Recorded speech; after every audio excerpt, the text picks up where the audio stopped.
तो English vocab की जो हम क्लासेस स्टार्ट कर चुके थे कंटिन्यू करने जा रहे हैं। आज डे 5 रहने वाला है। तो आज की इस वीडियो में एक बार फिर से जो भी इम्पॉर्टेंट सेक्शंस हैं वो सारे हम कवर करने वाले। सबसे पहले ईडियम फ्रेजेस को कवर करेंगे। फर्स्ट इम्पॉर्टेंट स्लाइड आपके सामने यहाँ पर लिखा हुआ to make the most of. अब जब भी to make the most of लिखा होगा या फिर मेक द मोस्ट ऑफ लिखा होगा, इसका मतलब क्या है वो समझना है। To make the most of का मतलब है टू यूटिलाइज।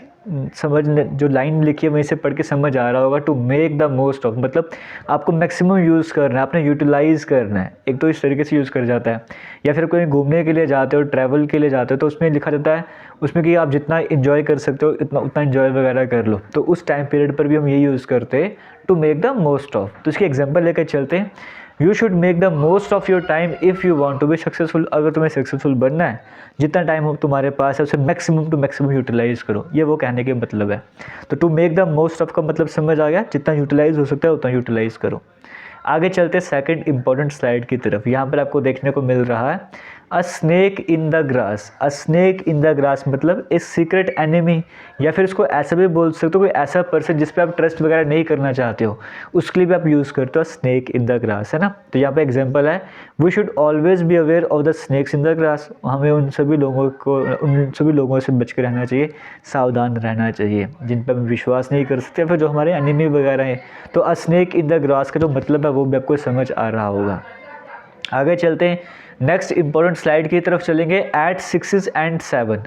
एट 6 एंड 7 का मतलब क्या होता है? कोई भी चीज़ अगर डिसऑर्डर है, ऑर्गेनाइज्ड मैनर पर नहीं है, हम उसके लिए यूज़ करते हैं एट 6 एंड 7। या फिर मैं कहेंगे कोई भी अगर कन्फ्यूज्ड है, डिसऑर्गेनाइज्ड है, जैसे मैंने आपको पहले कहा कि डिसऑर्डर का मतलब ये हो गया कोई भी चीज़ जैसी होनी चाहिए वैसी नहीं पड़ी है। एग्जाम्पल की बात करते हैं, when we entered the room everything was at 6 and 7। जैसे हम रूम में गए तो हमने देखा हर चीज़ जो बिखरी पड़ी थी, है ना। जैसे हम हॉस्टल में जाते हैं या कोई ऐसा घर है जिसको सिर्फ लड़के संभाल रहे हैं, वहाँ पर एंट्री करोगे तो वहाँ पर क्या मिलेगा? ये सब कुछ मिलेगा आपको, सब कुछ डिसऑर्डर होगा, डिसऑर्गेनाइज्ड होगा। तो वहाँ पर यूज़ किया जाता है एट 6 एंड 7। फिलहाल आगे चलते नेक्स्ट इंपॉर्टेंट स्लाइड की तरफ बढ़ते। यहाँ पर आपको देखने को मिल रहा है ग्रीन हॉर्न। अब ग्रीन हॉर्न को कब यूज़ करते हैं? इसका मतलब होता है कोई भी इन एक्सपीरियंस है, एक्सपीरियंस नहीं है, उसको अगर मैं बोलना है कुछ, है ना, सिंपल लैंग्वेज में या अट्रैक्टिव वे में बोलना चाहते हैं, हम क्या बोलेंगे? Green horn. जैसे एग्जांपल के तौर पर हम बात करेंगे, the greenhorn in this business he appears to have a bright future. हालांकि उसके पास इतना एक्सपीरियंस नहीं है, वो इस बिजनेस में आ चुका है, लेकिन दिख रहा है कि उसके पास उसका जो फ्यूचर है वो ब्राइट रहने वाला है। तो यहाँ पे हमने ग्रीन हॉर्न किस लिए यूज़ करा? ये बताने के लिए वो इन एक्सपीरियंस है, उसके पास एक्सपीरियंस नहीं है। हालांकि इनएक्सपीरियंस नहीं है, फिर भी सेंटेंस को पॉजिटिव बना दे। कितने ऑप्टिमिस्टिक बात हम यहाँ पर कर रहे हैं। आगे चलते हैं। और ऑप्टिमिस्टिक का मतलब जिसको नहीं पता भी थोड़ा बहुत आइडिया लग गया होगा, आगे हम पढ़ेंगे भी आज किसी लेक्चर में। फिलहाल आगे नेक्स्ट स्लाइड की बात करेंगे। आपके सामने आ रहा है एन अर्ली बर्ड, है ना। ये आप एस्टिमेट भी लगा सकते हो। अर्ली बर्ड का मतलब है जो जल्दी सुबह उठ जाए, उसका यूज़ किया जाता है एन अर्ली बर्ड। एग्जाम्पल के तौर पर he has been an early bird his whole life. आपके इसकी कई सारी एग्जाम्पल बना सकते हो ना। अर्ली बर्ड मतलब सुबह जल्दी उठना। तो ये कुछ इंपॉर्टेंट और कॉमन ईडियम फ्रेजेस थे जो आज हमने कवर कर दिया। ईडियम फ्रेजेस के बाद हम किसकी तरफ बढ़ते हैं? होमोफोन्स की तरफ। इंपॉर्टेंट होमोफोन्स कवर करने। तो होमोफोन्स में सबसे पहला और इम्पॉर्टेंट और कॉमन आपके सामने आ रहा है कोर्स वर्सेस कोर्स। अब देखो ये स्पेलिंग में आपको मतलब पता हो सकता है, लेकिन कई सारे स्टूडेंट्स क्या करते हैं स्पेलिंग की वजह से वो कई बार मार खा जाते हैं, लेकिन हमें कोई टेंशन नहीं लेनी, हम तो पढ़ रहे हैं यहाँ पे। कोर्स जो COURSE वाला कोर्स है, जो जैसे हम कोई प्रोग्राम ज्वाइन करते हैं, कोई स्टडी वाला जो कोर्स होता है, वो वाले कोर्स की यहाँ पे बात करी जा रही है। और एक कोर्स होता है जैसे हम बोलते हैं ना मेन कोर्स, खाने में क्या लेना है वो मेन कोर्स क्या, इस तरह से करके वो आ जाता है। तो ये कोर्स आ गया हमारे पास। दूसरा कोर्स COARSE कोर्स कौन सा, जो हम बोलते हैं ना कि वो सॉफ्ट नहीं है, थोड़ा सा ना हिंदी में आप बोले खुरदरा टाइप का, जो जिसके लिए हम यूज़ करते हैं वो वाला कोर्स ये वाला आ गया ना। जो कोई चीज़ रफ होगी, क्रूड टाइप की, उसके लिए हम कोर्स ये वाला यूज़ करते हैं। जैसे सिंपल है, आप सुपरवाइजर का कोर्स आपने ज्वाइन करा है तो हम आप कौन सा कोर्स यूज़ करेंगे? COURSE कोर्स वाला। बैग जो है ब्लैक कोर्स क्लथ का बना हुआ है, सॉफ्ट क्लथ नहीं रफ क्लथ है, हम ये COAR। जैसे सैंड पेपर कोर्स होता है तो COARSE यूज़ करेंगे। तो दोनों में डिफरेंस आपको समझ आ गया होगा। आगे चलते हैं होल वर्सेस होल। अब ये 2 तरह के होल आपको देखने को मिल रहे हैं। अब आप में से कई सारे ऐसे होंगे जो बोलेंगे यार बेसिक लेवल का पढ़ाया जा रहा है। देखिए बेसिक लेवल का ऐसा है कि वोकैब की क्लासेस अभी स्टार्ट हुई है ना, तो स्टार्टिंग में बेसिक से ही पढ़ना पड़ता है, क्योंकि कई सारे एस्पिरेंट्स ऐसे जिनको ये भी नहीं पता होता। तो मैं तो उनके लिए भी वीडियोज़ बना रहा हूँ, सबके लिए वीडियोज़ बना रहा हूँ। आपको थोड़ा सा वेट करना पड़ेगा, आपका अच्छा लेवल है तो, लेकिन वेट करना पड़ेगा, लेकिन अच्छे लेवल का भी सब कुछ आएगा आपके लिए, ठीक है। सभी एस्पिरेंट्स को ध्यान पे रखते हुए लेक्चर तैयार करे जाते हैं।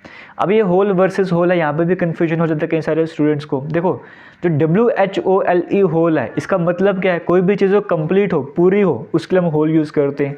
जैसे हम बोलते हैं द होल यूनिवर्स, पूरा यूनिवर्स, हम तब WHOLE होल यूज़ करेंगे। द एंटायर इसको बोल सकते हैं, एंटायर कम्युनिटी, इस तरह से बोलते हैं, पूरी की पूरी कम्युनिटी की बात करेंगे तो होल हम ये होल यूज़ करेंगे। जो HOLE होल है, जो हम बोलते हैं ना छेद है, सुराख है, बोला होल है ना, ये बोला HOLE होल आ गया ना, जैसे ओपनिंग में होल हो गया इस तरह से करके। तो इसके सेंटेंस की ज़रूरत है, बिल्कुल बेसिक सा था। आगे चलते हैं। और डेजर्ट वर्सेस डेजर्ट, यहाँ पे स्पेलिंग में मिस्टेक आ जाती है, मतलब सबको तकरीबन पता ही होता है डेजर्ट का। इस डेजर्ट का मतलब सबको पता ही होता है, जैसे हम बोलते हैं जहाँ पे रेगिस्तान वगैरह करके हम यूज़ करते हैं, रेत से भरी हुई सैंड वगैरह ज़मीन होती है, उसके लिए डेजर्ट यूज़ करते हैं ना। इसका नाम आप सभी ने सुना था, देखा भी सभी ने डेजर्ट वाला। स्पेलिंग में मिस्टेक हो जाती है, जब यहाँ पे डबल एस लग जाता है तो मतलब अलग हो जाता है। तो ये वाला डेजर्ट है, इसका मतलब होता है खाने के बाद जो स्वीट हम खाते हैं, मीठा हम खाते हैं, उसके लिए ये डेजर्ट यूज़ करे जाता है। जैसे बोला, हमने कहा कि she had homemade ice cream for dessert, उसके पास घर की बनी हुई आइसक्रीम है डेजर्ट के तौर पर, खाने के बाद आइसक्रीम खाने वाली टेस्टी टेस्टी इस तरह से करके, तो ना, या किसी कोई गुलाब जामुन खाने वाला है, खाने के बाद तो उसके लिए डेजर्ट बन जाएगा वो, इस तरह से। तो यहाँ पे स्पेलिंग DESERT, तो रेगिस्तान में जब डबल एस आ जाएगा तो खाने वाला डेजर्ट बन जाएगा, इस पर भी आपको फोकस करना पड़ेगा। तो ये इस तरह से हमने जो इंपॉर्टेंट होमोफोन्स थे वो भी कवर कर लिया। अब हम चलते हैं आज के जो इंपॉर्टेंट वर्ड्स हैं उनकी तरफ, जिसके हम सिनोनिम पढ़ेंगे, एंटोनिम वगैरह कवर करने वाले। इस तरह से जो पुराने वीडियोस हैं वो भी देखते जाइए ना, आगे बढ़ते जाओ, पीछे छोड़ते जाओ, वो वाला कंसेप्ट मत लगाइएगा, आगे बढ़ते जाओ, पीछे वालों को भी साथ लेते जाओ, ये वाला कंसेप्ट लगाना वो बड़ा इंपॉर्टेंट रहने वाला है। तो ऑप्टिमिस्टिक की बात करेंगे आज के इस वीडियो में। ये वर्ड मैंने यूज़ करा ऑप्टिमिस्टिक। ऑप्टिमिस्टिक का मतलब क्या होता है, सिनोनिम से कवर हो जाएगा। सिनोनिम मतलब सेम मीनिंग, पॉजिटिव, जिसकी सोच पॉजिटिव हो, जो खुद पॉजिटिव हो, हम उसके लिए क्या यूज़ करेंगे, ऑप्टिमिस्टिक। जो होपफुल हो, जिसको होप हो, आशा हो ना, उम्मीद हो, जो एनकरेज रहे, प्रॉमिसिंग हो, ब्राइट हो, जिसका ब्राइट फ्यूचर, इस तरह से हम ऑप्टिमिस्टिक बात करते हैं। इसका अपोजिट एंटोनिम क्या हो जाएगा, जिसमें कोई होप ही ना हो, पेसिमिस्टिक है ना। ऑप्टिमिस्टिक का अपोजिट हो जाएगा जो नेगेटिव वर्क तरीके से, जिसको डाउट रहे, ग्लूमी हो, सॉरोफुल, दुखों से भरे, उस तरह से करके इसके एंटोनियम हो जाएंगे। अब ये सारे के सारे आपको पता होने चाहिए। जैसे she is optimistic about her chances of winning gold medal, वो पॉजिटिव है कि उसको गोल्ड मेडल मिल जाएगा, तो हमने ऑप्टिमिस्टिक यूज़ कर लिया, है ना। ही remained optimistic despite all that, मतलब वो उसको बड़ा कुछ बुरा वगैरह हुआ होगा पहले में, लेकिन उसके बाद भी वो कैसा पॉजिटिव है, पॉजिटिव अप्रोच से चलता है। तो हम क्या यूज़ कर रहे हैं यहाँ पे, ऑप्टिमिस्टिक यूज़ कर रहे हैं। जैसे आगे चलते हैं, डेंस आपको देखने को मिल रहा है। डेंस का मतलब क्या होता है, जैसे हैवी, कोई चीज़ हैवी, भारी है, थिक है, कंप्रेस्ड है, कम्पैक्ट है, क्राउडेड है, पैक्ड है ना। जैसे अगर ये जगह लूँगा, एक बॉक्स ही लूँगा, है ना, तो इसमें ये है और इसमें ये सब कुछ है ना। तो डेंस कौन सा वाला है, जिसमें ज़्यादा क्राउड है, जो ज़्यादा पैक्ड, ज़्यादा कंप्रेस्ड है, तो ये मेरे पास डेंस हो जाएगा, है ना। तो ये मेरे पास सॉफ्ट, बोलो इस तरह से करके जो मर्जी कर लो, लेकिन डेंस कौन सा हो जाएगा, डेंस ये वाला हो जाएगा, जो ज़्यादा क्राउडेड है, कंपैक्ट है, हैवी है, ठीक है। तो डेंस के सिनोनिम आपको देखने को मिल रहे हैं। एंटोनिम सॉफ्ट हो गया, एम्प्टी हो गया, थिन हो गया, इस तरह से। सेंटेंस जैसे है, they cut a path through the dense jungle, है ना।